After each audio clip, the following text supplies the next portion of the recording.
Hi there, it's Rachel Greig, and I've got a really quick art journal tutorial here for you today using the Circles Large Stencil and also our new Collage Sheets. So what I'm starting off with here is the Dina Wakley Media Journal. This is the little 6x6 white journal. That's what I'm using, and I'm just using some Dina Wakley gloss sprays with the large circle stencil.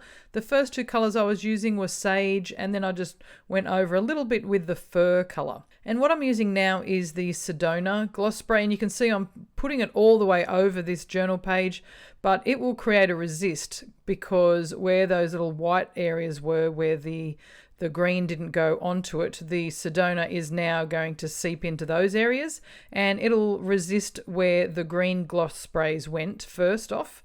And I'm just buffing off any of the excess Sedona, and then now I've got my two-tone journal background. And what I'm using are the circle pages out of the Elegant Ladies collage sheets.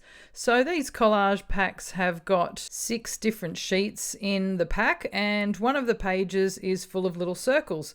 So the circles are sized to fit some circle punches. So the large circles are a 2-inch punch, and the size I'm trimming at now is a 1.5-inch punch. And then these little ones at the top, they're a little 1-inch punch. So it just makes it easy just to punch them out and use them on your projects. So I'm using the Elegant Ladies and also the Botanical Notes collage sheets. So we've got 2 different packs at the moment.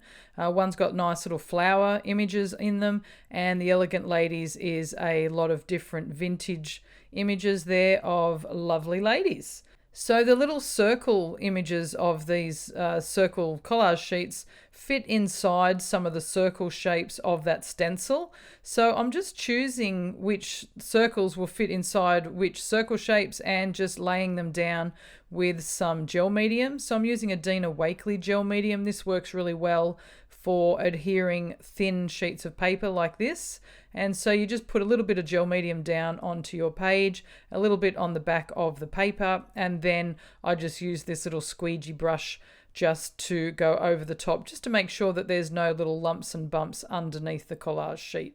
So this little brush that I'm using, it's a silicone brush, so it's really easy to clean. That's why it's really good. It's like just a little squeegee, but it's got a handle like a paintbrush, so it makes it easy to use. So you can see here I'm just mixing up the Elegant Ladies and the Botanical Notes, the little flower images there, just to have a little bit of difference on the page. So we've got lots of lady images and then lots of nice little flower images. And I'm doing the left and right sides of the pages.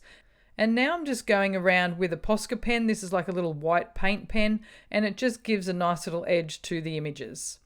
So I want to add a sentiment to my page. I'm using the Viva La Flora Volume 1 stamp set, which has got some really nice little elegant sentiments in there with a really nice little font.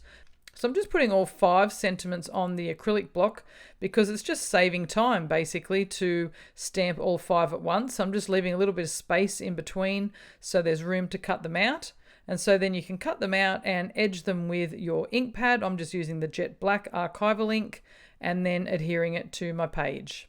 So here's my completed page. It was nice and quick to complete, and it's a wonderful little addition to my art journal.